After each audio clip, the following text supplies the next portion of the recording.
All right. I'm going to read an excerpt from the book Build Your Brand Like You Give a Shit by our guest tonight, Bobby Gillespie. I encourage every business leader to spend some time reflecting on everyone who has contributed to their success. Consider the people who have given you the opportunities you took advantage of, the people who influenced you to make the right decisions, and the people who are contributing to your success right now.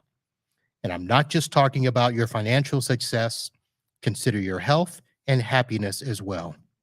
Indeed, the people who only define success by money are the very ones who are a scourge to the earth. Making a lot of money but leaving burned out employees and environmental ruin in your wake is not success. It is clearly a failure. In terms of your brand, you'd be a lot more successful, even if it meant breaking less money or making less money and not growing quite as big, if you are focused on creating a good product with engaged employees while making a positive impact on the world to the best of your ability. We need a hell of a lot more business leaders who will chase that kind of success.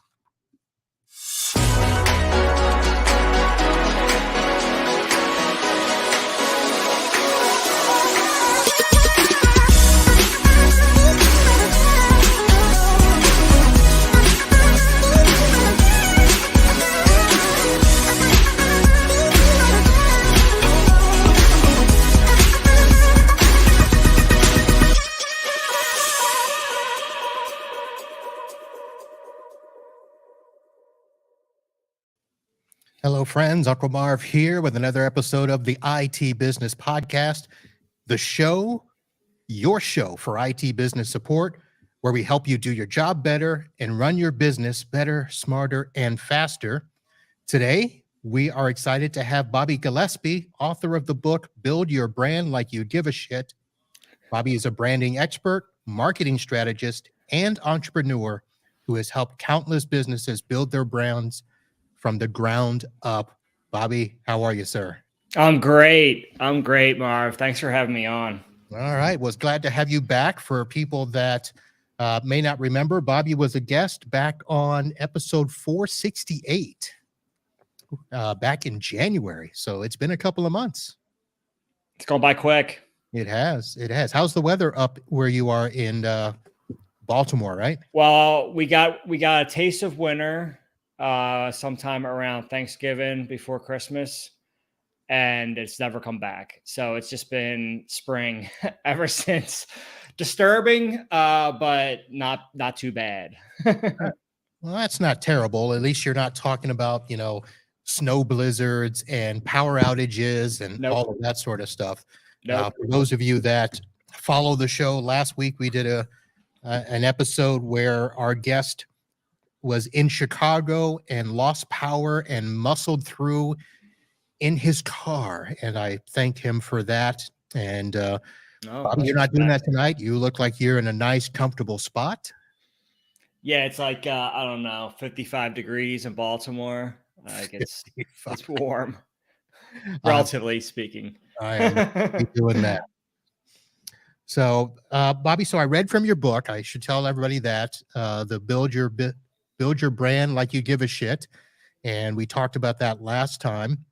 Mm-hmm. And you okay with the passage that I read? Yeah, I like that you picked that one. It's a book about branding, but we don't talk about design or messaging. We talk about everything else that you do that sends a message. So I'm glad you picked that spot because I talk about that a lot. Well, it's kind of weird because, you titled it Build Your Brand and you talked about other things. And we even talked last time about the difference between branding and marketing, mm-hmm. because they are kind of interchanged a lot. Sure. And we've also hear the word image, what's your image, as compared to what's your brand. So there's mm-hmm. a lot of things that are now coming with it. And I think this book really gives a framework for how you should be thinking about your brand and the totality of the business, not just about, Right. the transactions and making the money. It's what do you want people to think about when they say your name? Right. Right. Like uh, a good way to put it is a friend, former client, friend, colleague. She became a friend as a client, which is a testament to sort of how we operate. But she said it's really like connecting head and heart. So like you sleep well while running your business, and that's important, right? We want a good night's sleep. Like, we want to make sure that the legacy we're creating through our actions is supporting the reputation we desire. uh you know Reputation is funny. Like, in real time, we see the Dilbert guy just absolutely eviscerate. His reputation wasn't good, but some people were holding out hope that he was just misunderstood. But I Yeah. didn't believe that for a while.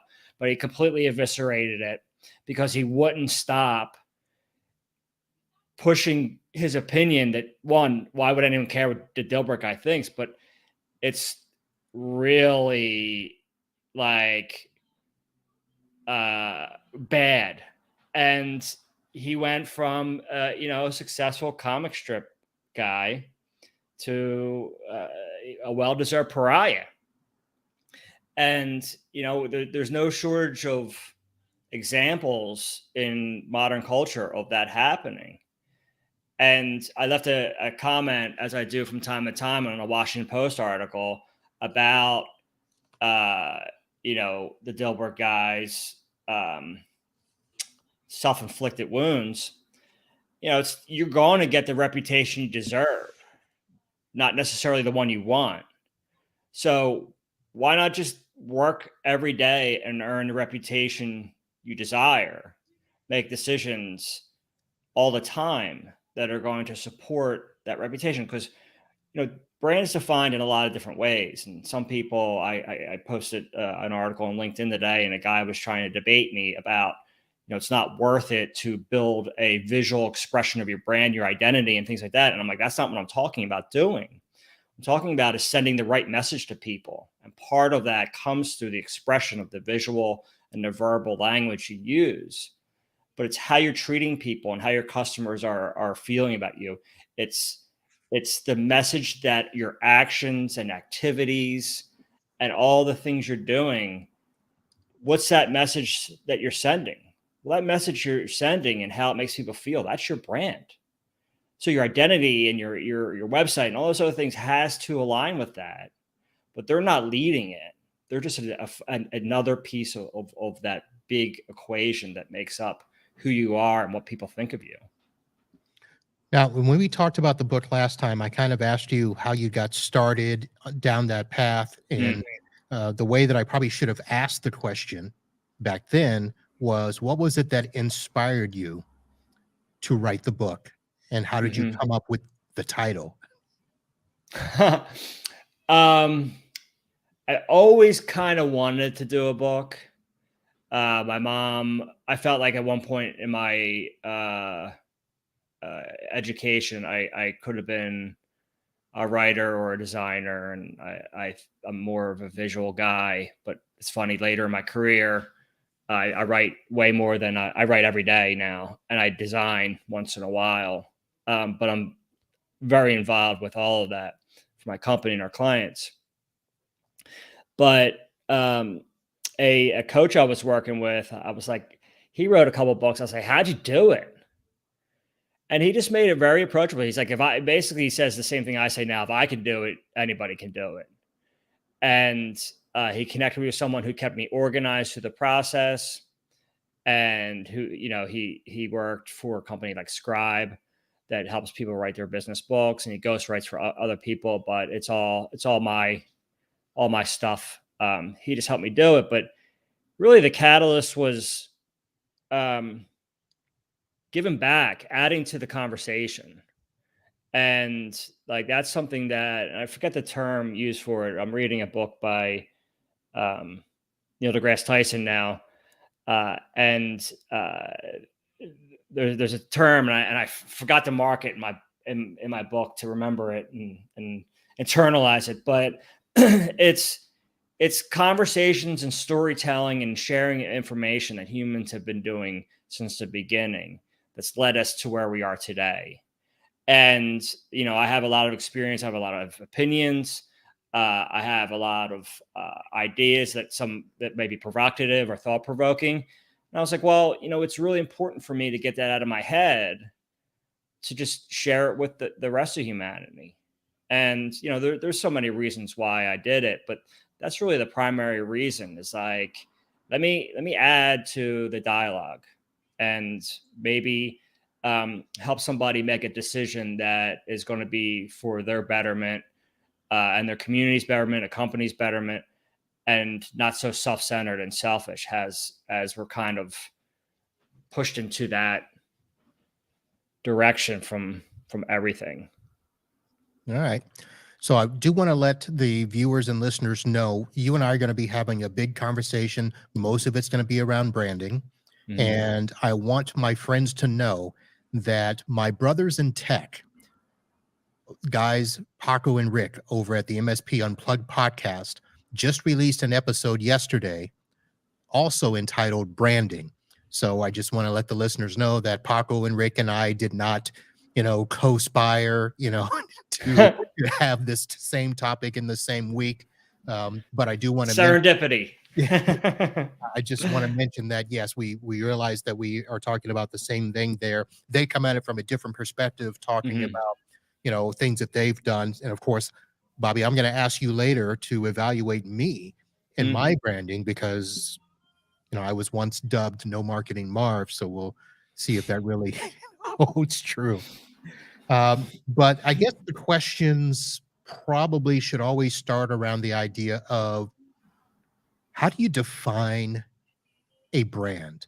Mhm. Because most of the time we always, we do think of what's the image of the company, what's the marketing message of the company, Mhm. what people think of when they hear the name. Do they think of your logo or whatever image you're putting up, Right. digitally or stuff like that. But how do you really define what a brand is? Well, all those things are part of it. And, a lot of my colleagues in the sort of brand strategy and the brand implementation industry share this notion that it's all the pieces together send a message.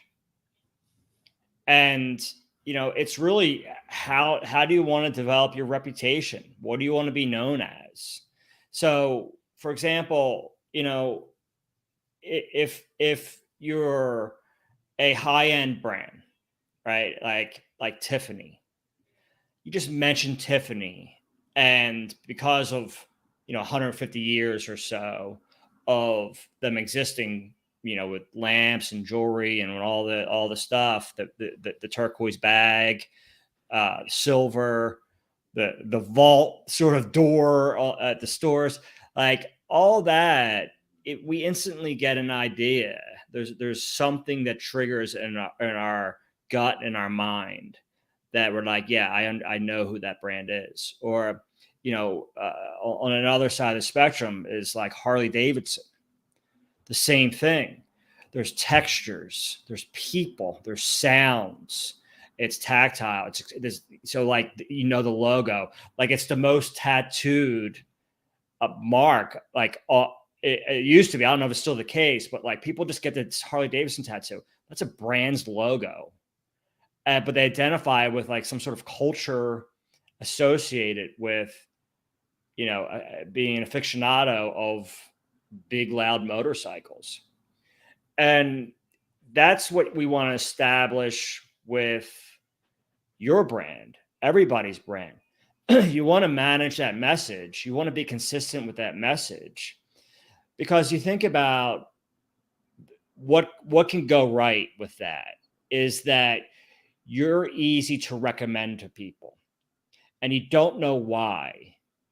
So think about it as what's getting people talking about Uncle Mar's company. Those are the things we want to be known for. And you kind of drill it down to some values that are non-negotiable and a purpose that is clearly defined, but that is negotiable. That could change over time. Your visual expression, your identity, your website, your marketing message, your advertising campaigns, they will change over time because the world's constantly evolving. So let me put it into like a story or a comparison. We work with a lot of tech brands. So, we know Nokia, and Nokia started as a mining technology company in the UK. And fast forward to the 90s, it was our first cell phone. And fast forward to today, what are they doing? Well, they still exist. They're not competing with Apple, on products and services. What they've done is pivot around what their focus is and their values are. So it's all around technology, communications. So they still do that today, and they're still, a super successful company and admirable for the most part.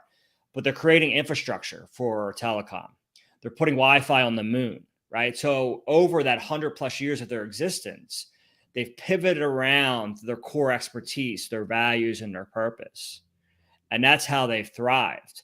It's not pivoting around a specific product or service or feature.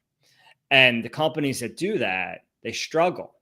So another company is like Polaroid, right? Polaroid's been around forever. It was around forever. And in the late 90s, I believe, they were valued around a couple $2 billion. And within 10 years, they declared bankruptcy for the second time and liquidated all their assets, and they were bought out and they were gone. Why? Why didn't they exist? Why did they fail? Because they looked at their product as the brand, not a core set of beliefs, not a core mission, not a core purpose. So they said, oh, well, digital photography, digital technology was already around. It's just really expensive, and it got cheaper and cheaper every year and better every year, as things do. But instead of pivoting around what they were as a company, as a brand, they try to just double down on more features, more products around a device that was headed to be extinct. So who would you rather be? A company that thrives and pivots and stays on their toes, but doesn't waver from what you truly believe in and your mission as a whole? Or a company that says, like, we're going to compete on this service or this feature or this person and say, like, this is our brand and live or die by it. Well, you're going to die by it quicker than you want. And there's a lot of companies that have done that. I mean, Blockbuster was big. They were headquartered down here in Fort Lauderdale, another company that did not see the writing on the wall. And they actually had the opportunity to buy, if I remember, Netflix. Yep. And they're like, nope. They said no. Yeah. A lot of companies like that. Now, it's funny because you mentioned Nokia, and when you asked, what are they doing now? My first thought was nothing, because, we don't hear about them, but you're talking about the fact that they're building infrastructure. Right. Well, we know that there's a huge infrastructure to tech, so they've got to be doing well. Yeah. I mean, they're putting Wi-Fi on the moon. Like, you can't get Wi-Fi in parts of Baltimore or in the subway in Philly, but you're going to be able to get it on the moon. Yeah, I can't get good internet here at my office. But they're building towers and 5G and doing all that stuff, which is true to their core. They've just pivoted around sort of their area expertise and kept it within a radius that makes sense, that their brand can consistently exist and thrive. And it's not that products and services and features, those are important at certain times, but sometimes you got to pivot. And COVID told us all that in real time. Yeah. So that's one of the big takeaways from your book is, learning to do what's best for the brand and the importance of authenticity. Mm-hmm. Staying true to who you are. Yep. I mean, but first of all, you got to know who you are, right? Right. Do you come across people that come to you for help and they're like, we're flailing here, we're dying here. Can you help us with a nice marketing strategy? Only to find out that they don't really know who they are. They just started a business because it seemed like a good idea at the time, and that was it. So we start every engagement, whether we're putting together like a rebrand or everything we're trying to do is build around performance and growth for our clients. So it doesn't always need uh, you know we don't always need to touch everything, but before we recommend and do any work, whether it's a big website or a refresh or expansion or transformation, whatever it may be, whatever the scenario calls for to get them the outcomes they're looking for, we dive deep into who they are. Now, the ones that are pushing kind of like something that isn't authentic, it's all kind of house of cardsy. They're not interested in us because we're going to expose that, and that's pretty scary to them. But but clients that are really interested in doing something that's sustainable and scalable, the benefit of doing it that way is the peace of mind that you just have to be yourself, right? And like, you know, oftentimes it's the founders or the senior leadership of the company. They're like, yeah, we know who we are, but they can't articulate it, or it doesn't permeate through the ranks, or it doesn't really get to the customer, and the customer has some confusion about who they really are, but they appreciate them for some reason, and they can't really connect the dots. So what we do is really dig in deep, and the story I like to tell is a unverified story of someone asked the artist Michelangelo how he created the statue of David, and he said it was simple. He just chipped away at the stone that wasn't David, meaning that the statue was already there. He just had to expose it. And I love that story, and it's in the book because I've been telling it probably since I heard it 15 years ago. Because it's real. Like, your brand is there, and oftentimes it just can't be articulated, or there's too much distraction around it to really, seize it and use it and make it approachable and understandable and actionable to your team. So it really just whittles down to 3 or 4 core values. And it's not like core values like our, integrity or service. Sure, like that's part of it. They might be some of the terms we use to define their core values, but the core values have to be in your tone of voice. It has to be you. It has to be your brand, right? So if your brand is an individual, fine, it's easy to do that. But when your brand's a company, then you got to put a personality around it, give it a tone of voice, and that gives your team clarity on who you are, so they can be consistent and understand what's appropriate. So if you're just for fun, like if you're the personification of your brand, if you labeled it as like a famous person, which makes it even more accessible and even more fun. If you have someone like Samuel L. Jackson as the personification of your brand, well, then Sam Jackson like gives everybody the permission to be themselves and be as irreverent and loud as they want. And that should come through in the design and the writing and the messaging from your brand, so people feel that vibe, right? And it's back to that human connection. That's what we're trying to establish, is consistency, so that we're not asking the team like, you guys all have to go out there and be Samuel L. Jackson. No, but you understand what the tone of voice and the personality of the brand is. So it lets them know that this is what we're allowed to get away with, so to speak. And they just rep it from their own point of view, their own personality, and say like, yeah, this is how we rep this brand this way.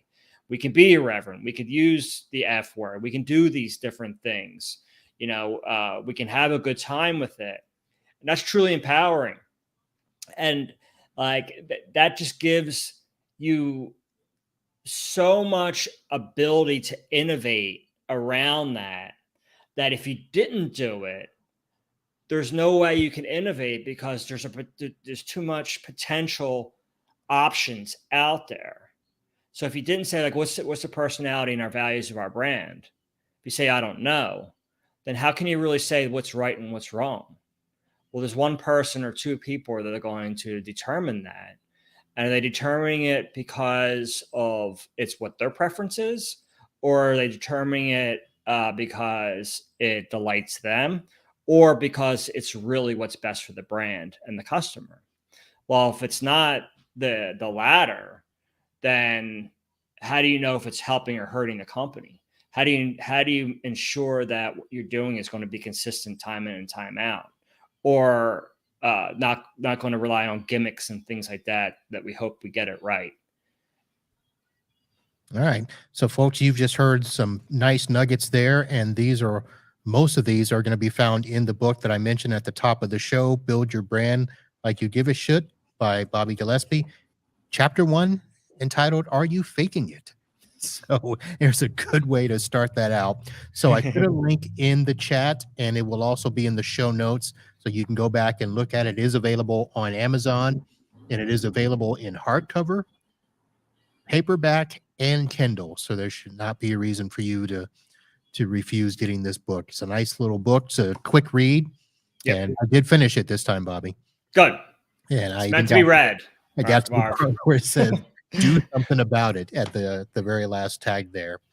So before I ask you to look at me and see what I'm doing right and wrong, let's take a quick little break here and give a shout out to our sponsors. The IT Business Podcast is presented by NetAlly, your number one ally for handheld testing. Basically, the tools that will help you diagnose, test, troubleshoot, design, do everything wired and wireless faster than ever. And just a quick little testimony on that. I was at a client yesterday where they were having trouble with Wi-Fi. I probably shouldn't say client. This was a friend of mine asked me to come and do a quick look at their network. And so I brought the new AirCheck G3, basically connected it to the Wi-Fi, and found out that they were trying to run about 150 devices off of a mesh network that was very old and not configured properly, and they were all jammed onto one channel. So I could show them that pretty quickly with the AirCheck. And we weren't able to do anything yesterday because he is not the network administrator and does not have access to the control panel of the access points. So we're going to go back probably in a week or so and actually do a full network assessment and get in there and either try to make changes or recommend a wireless upgrade for them. So NetAlly just got me another job, even though it's not my client. So thank you, NetAlly. Our live show is presented by Computers Done Right, the managed service provider here in Florida, in Southwest Florida. And not only do they do managed services, they can help you with social media content as well. So if you need services done, look no further than computersdoneright.com. And I do want to give a shout out to my patrons. I got asked the other day, why am I still doing this show? And I just basically said, look, this show gave so much to me, some of the other podcasters in the community. I've talked about my brothers in tech, Paco and Rick, and this is my way of giving back. So if you like the content that we're putting out here and you'd like to give back and make sure we keep doing this, head over to itbusinesspodcast.com and support the show. You can become a monthly patron. You can shop on Amazon and do some other things, but I want to give a shout out to our patrons that are giving monthly, $10 a pop or more, and that would be Clark, Kyle, Tom, and Synchro. So that is a shout out there. Thank you, folks. And let's see, do I have any news? I have a news combo Florida man story that we'll get to later. So Bobby and I will continue on here and we'll go into that a little bit later. So, the world's worst superhero, right? Yeah. So, Bobby, I probably should have asked you. I know that I mentioned what I thought were top takeaways from the book. And I don't think I asked you last time, and I'm going to ask you now, is what do you think should be people's biggest takeaway, or what do you hope people would have as their biggest takeaway from the book? Oh man, I haven't been asked that yet. So really what I just want to be provocative with the book. I want people to think a little bit differently. I want them to have a little bit more ownership of the decisions they're making and not relying on the same cliches of like it's just business or is a business decision. Like, that's a cop out. That's pretty weak. And I really don't accept those excuses when people try to give them to us, and we should. No one should accept them. Uh, so think about it in terms of what legacy are you creating for the company you're at?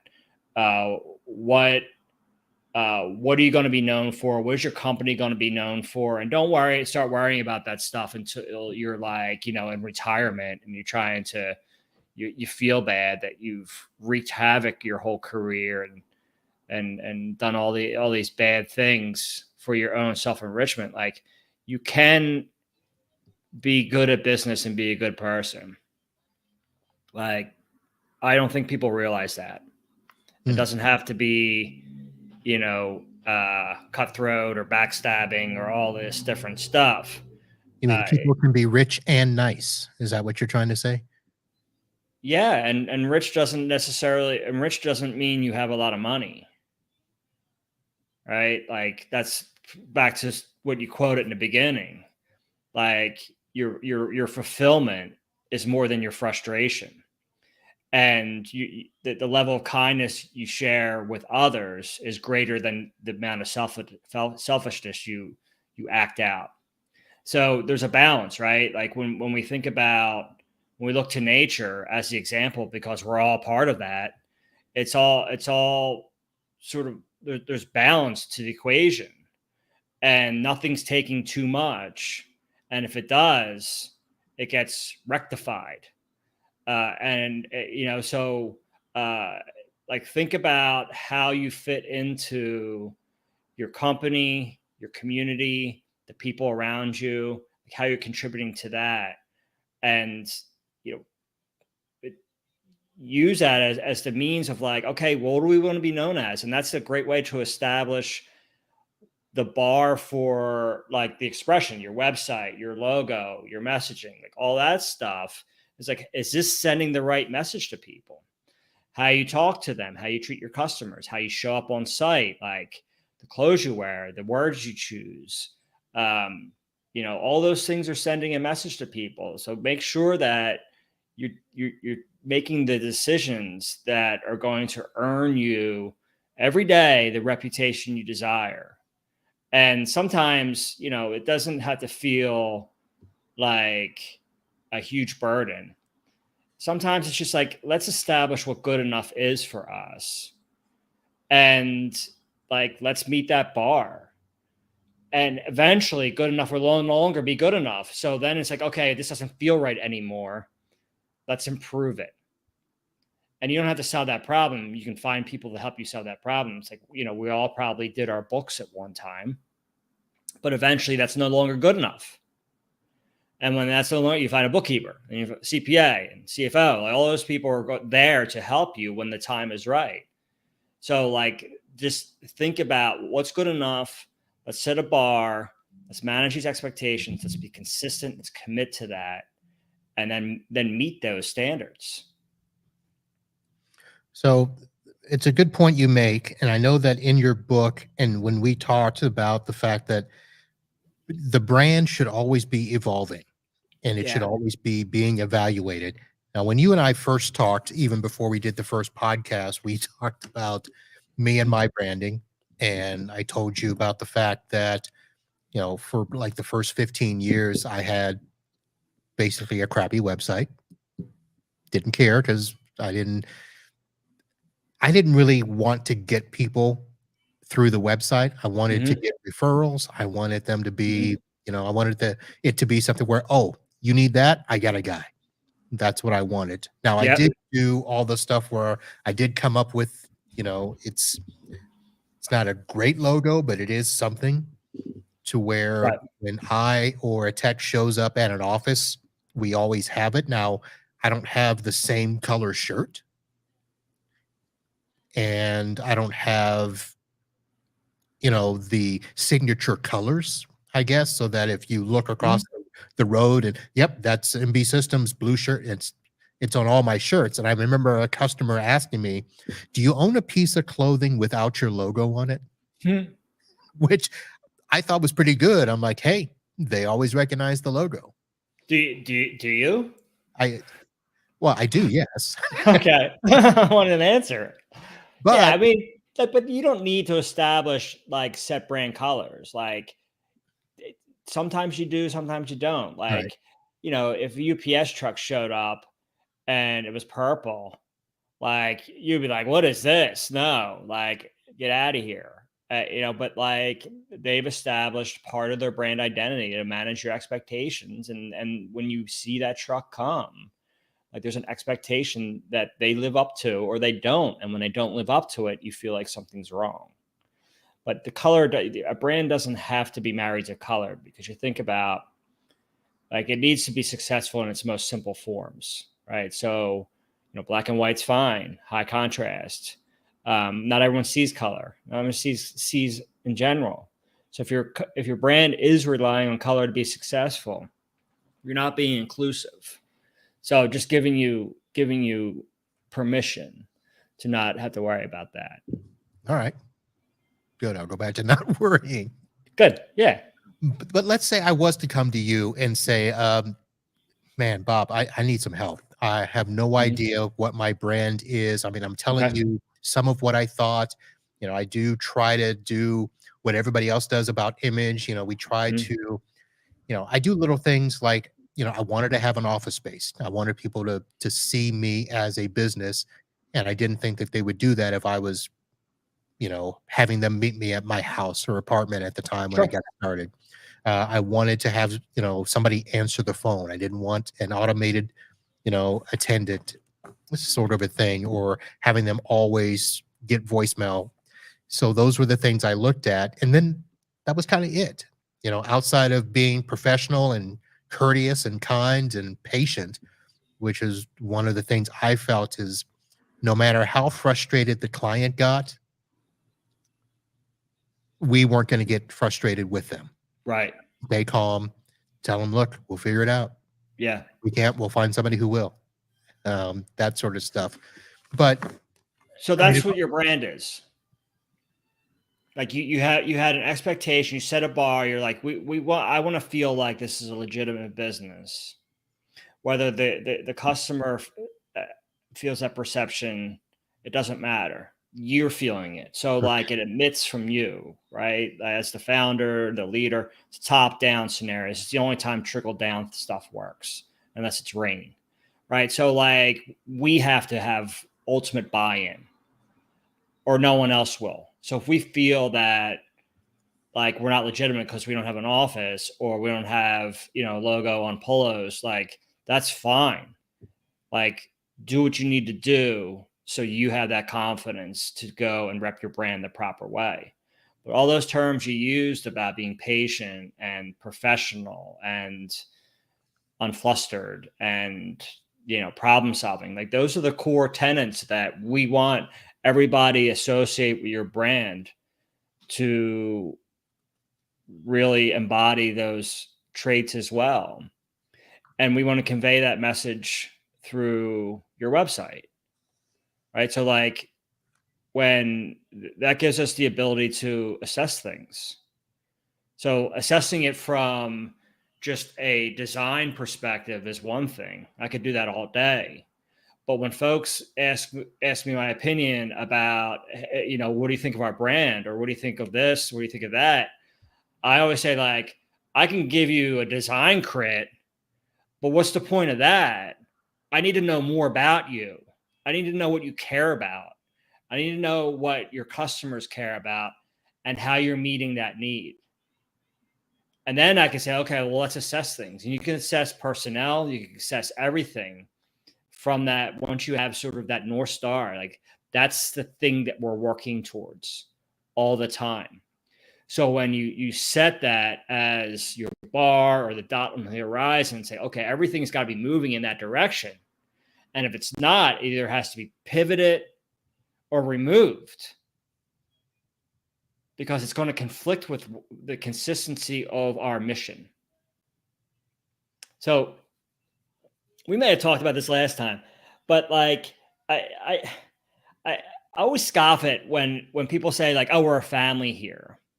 You know, their business is a family. And I'm always like, well, that's problematic, because families are like often dysfunctional and they fight and they can't agree on anything. And you go vacation with your family and you can't wait to go home. Like, I'm not saying it's the case all the time, but like, think about all the nonsense with your family you can get away with because you're family.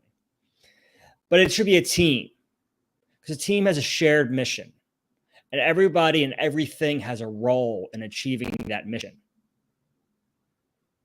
So if, just like you're evaluating a player or a tool or a technology, is it helping us reach that goal?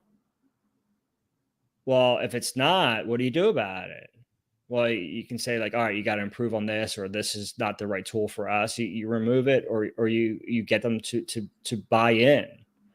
And the one thing that I want to add to that team mission is the core values of the company, or the core values of the company.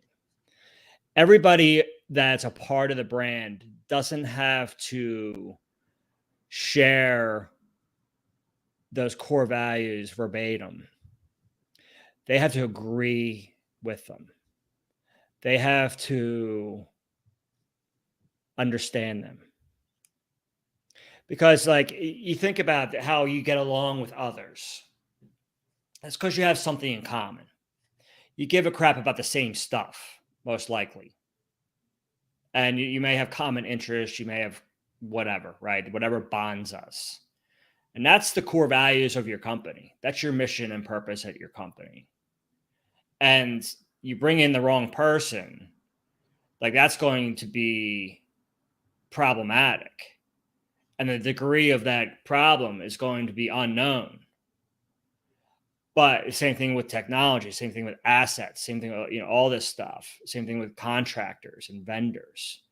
Like if they completely conflict, or the antithesis of what we believe in, then it will never work out. No matter what revenue they're bringing in, it's always going to hurt the brand. So identifying what your mission is, bringing on the right people and the right things, the right assets, the right technology to help you achieve those goals. It's really easy when we're thinking about like sports or something like that, but the same applies to our businesses. You want your quarterback to lead from the quarterback, right? Not everybody needs to be the quarterback. Some people just need to be a fullback and bulldoze people. Somebody just needs to be the water boy, and that's okay. That's all okay. That's their role. They're supporting the mission. Right. So do we get kind of misguided when we're thinking about brand as only related to things like website and social media clicks and, oftentimes that's so your website should be considered, in most cases, not all, the hub of that marketing activity. Everything is marketing, as Seth Godin says, right? But because everything sends a message. So if it's important that your message or your website conveys the right message, then make sure that it does. Make sure the images and the functionality and the performance and the speed and the ease and how it informs the customer, like whatever it is. Like we work with a consultant that like she's getting referred business just like you, and they're going to her website first to make sure she checks out. at whatever evaluation that that person's doing in their mind. They want to go to that website to make sure she's legitimate and that they believe that she can help them with their problem. And they're not going to fill out the contact form. They're going to ask for her email or phone number, right? So like it's not a lead gen situation for everybody, but it's a validation that someone made an introduction or an offer to connect them, and like, all right, this checks out. Yeah, they're right for me. So they're going to her website just to check her out, but they're getting the contact information from the person that referred them. Yeah, I think we're working with her again on some things, and she said that one person in the 2 years she's been in business filled out the form, and that was, but everybody's a referral for her, or because she's just really well known in what she does. So like, there's no shortage of referrals and introductions, but only one person filled out the form. All right, that's interesting. Now that I think about it, I may have only received, let's see, this is year 26. I've had a good functioning website for about 10 years. I think I may have 5 people that have emailed me through the website. But how many of your customers go onto your website before they talk to you? Oh, I don't, you know what's funny is I don't even ask, Do you because ask them they're either, how you guys got connected? yeah, they either call me or the person that is doing the referral calls me You and didn't say, intro. "Hey, I got somebody Okay. for you to call," and I just Yeah. call them. I, I'll be honest, I probably need to turn on that Google analytic thing and find out if people are going to the website, because the only time I send people there is when we need to do a remote session, Okay. and I send them there to click remote. That's all I do. Yeah, So I see that. how many mistakes did I make right there? Uh, Mistakes is not the right word. Okay. Are you looking for new business? Are you looking for a new avenue to bring in new opportunities? Actively, Not probably. actively, but is that a desire that you're ready to commit to? Well, it's not a huge desire, let's say that. I'm not Okay. looking to, I don't have this goal to, get a new client a month or grow, you know, 20% year over year. I don't have any of those types of goals. Mhm. I'm doing pretty good. And So, if I get, what would happen if you start showing up more for certain terms and solutions that people are looking for in their words? Your phone and email are going to be ringing more. yeah, You're going to be evaluating people more, yeah, which is hard to do through a contact form or impossible to do if you offer a phone number. So you're going to be telling people, you're going to be assessing their problem on the phone for free. You're going to be advising them whether you can help them or not for free. And you're basically giving up a huge chunk, whether it's you or somebody on your team, of your free time or your productive time to tell somebody no. And like, if you just want to maintain your business and continue to be competitive and successful, then instead, I would say, make it easier for people to refer you. And it sounds like you're doing a good job with that already. So you're not doing anything wrong. You're doing it right because you're getting qualified referrals through your network because of the reputation you earn day in and day out.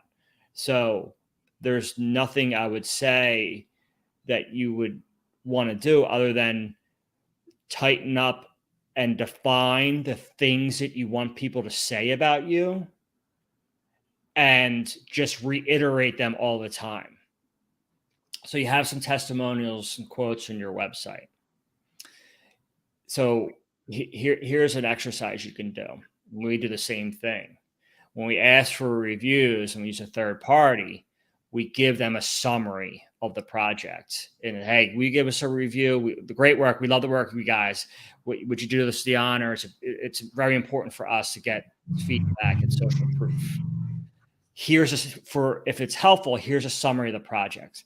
So we're writing bullet points out, because not everybody that's given us a review was a part of all parts of the project. So they don't always know the full complexity of the things we did.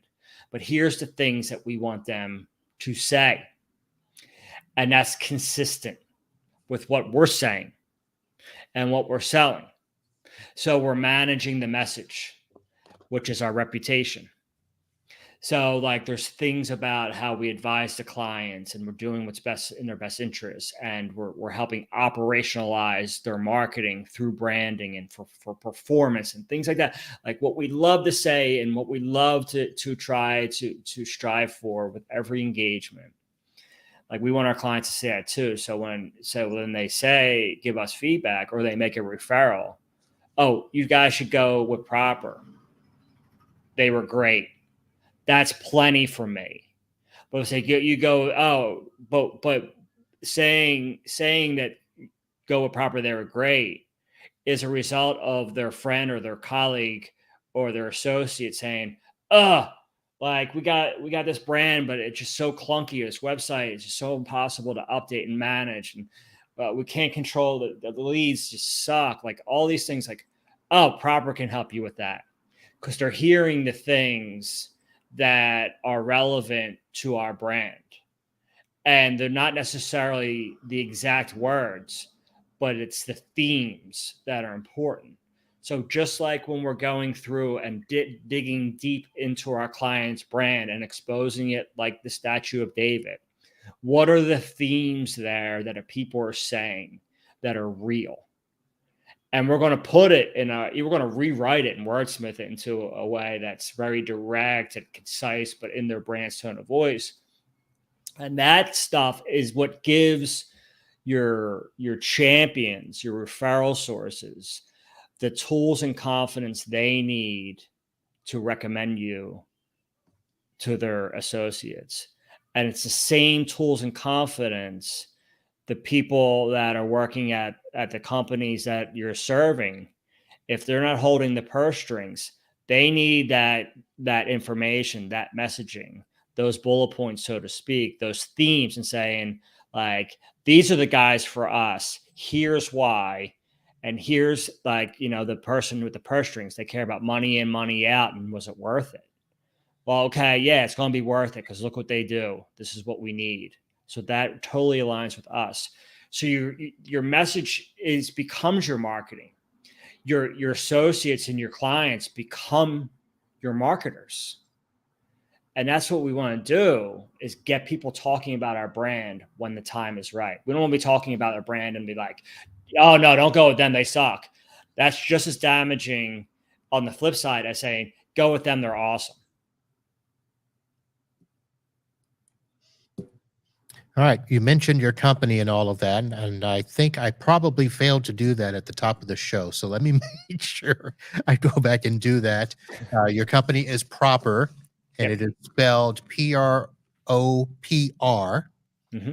and the website properagency.com. That is your business. Correct. Started in 2014, and all of the things that you and I have talked about are things that your company does. You're not just, a marketing agency. You are public relations, marketing. No, we don't do PR. You don't do the PR? No. I'm just giving you jobs you don't want there. That's okay. If our clients need PR, though, we have colleagues that we build the dream team for them. Okay.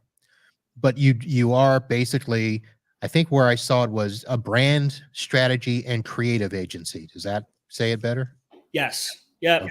So everything from figuring out who you are and who your customers are, how to get in front of them, what to say, where to say it, and what we want people to do. It's very unifying in terms of like unifying your team, right? Back to the team, but also being consistently saying the right thing out there that gets people talking and buying. All right. So, Bobby, we are We are coming up towards the end of the show. We could talk about stuff forever because I feel like if I ask you a question, I'm going to get an essay back. Yeah, even this late at night, you're asking the questions that I'm full of enthusiasm to answer. Well, it's funny because you made it sound as though I'm asking you these questions for the very first time. It's feel good about the questions I crafted. Yeah, I mean, like you said, I think we can go for many hours here. Maybe we have to think about doing a 3-hour podcast, like Knucklehead Joe Rogan or something. Oh, we can think about that. To start earlier, though. Yeah. So, folks, Bobby Gillespie, founder of Proper Agency. The links are going to be in the show notes. If you're watching the video here, yes, they're in the chat. And Bobby said that he came up with a contending story for Florida Man. Well, you challenged me, so I did a little. I kept it to something in current time. So, Maryland Man. Am I to go right now? Yeah, go ahead. Yeah. I mean, we're in Baltimore. I'm an East Coast guy. I'm a city guy. Grew up in Philly. I live in Baltimore. So there's no shortage of stories about just bad stuff. But here's a Maryland man. Maryland man found dead in a house full of 124 snakes. Okay. There we go. It wasn't in the city. It was somewhere in the somewhere in the boonies down, below DC, I think. Okay. Did they say anything about how he died? Was it a result of the snakes or he's been dead so long the snakes it was inconclusive. This article was from like last month, and I didn't see it organically. I had to look up. I actually looked up Maryland Man, and so it would come up. But there was venomous snakes as well as constrictors and regular snakes. I mean, 120 anything is a lot. Wow. Especially when it's alive. But they don't know why he died. I'm sure it had something to do with vipers. Ouch. Yeah. All right. So my Florida Man story, I'm going to give you the option of picking story number 1 or story number 2. And for Monty Hall, those of you that are new to the show, I will always do a search for Florida Man for only the last 36 hours. Oh yeah. I mean, would you like to hear story number 1 or story number 2? Or this goat behind this box. Or would you like the ruckus dog I have up here that I got today attending a partner meeting? So the little dog up there is nice. That was part of their goodie bag. I got to go with story 1. Okay. Story number 1. A South Florida man thought he'd hit the jackpot after he won thousands off a winning scratch-off ticket. After Joe Chun saw that he'd won $10,000, he went to the lottery office to cash in. But while he was there, he was told the state was keeping his winnings and that he owed the state money, according to reports. And what had happened was, during the COVID-19 pandemic, Chun reportedly received unemployment assistance, and he was told that he was overpaid and had a debt balance of $7,800. So the state of Florida took his lottery winnings. Oh my God, what disappointment that must have been. That's funny because there was a Maryland Man story that I ignored, that a guy won the lottery twice in one day. Yeah. He won he won 30 grand and then 20 grand in the same day. Oh, I wonder if that's, so I saw there was a story where, let me see if it's recent here. And it may not be. Okay, there's the 1 million from a scratch off game. It may have been last week, but somehow somebody purchased a lottery ticket twice with the same numbers. They put 2 lottery tickets with the exact same numbers that won, and so he got paid twice. Let's see. Was it in Maryland? I don't know. I have to. Now this guy won the scratch off. Oh, it was over a same month, during the same month. Same month? 50 grand and 30 grand. And then here's another one. The guy won, where is that? 15 million. Second, he won millions. This guy won the lottery twice in 2 months. Yeah. Oh, so wait. Yeah, West Wisconsin. Yep, Maryland man buys 2 lottery tickets, wins 2 jackpots. Yeah. Yep. So we saw the same stories. Yeah, $50,000. I'll take either. So very good. All right. Well, Bobby, thank you for hanging out on the show. And it's my pleasure. Thank you for having me. Thank you for everybody who's watched the video, whether live or after the fact. Thank you all for downloading and subscribing to the show. And again, head over to itbusinesspodcast.com and catch all of the past episodes. And be sure to go back and listen to episode 468 if you had not. That's where I introduce Bobby to the listeners here and talk about the proper way to build your brand. And I've got a link in the show for the Build Your Brand book. And for those of you in the Facebook where I promised that there would be cursing on the show, build your brand like you give a shit. That's your curse word, folks, that I've given you free of charge. Yeah. Let's see. Shit is one of the oldest consistently used curse words in any language. Is it?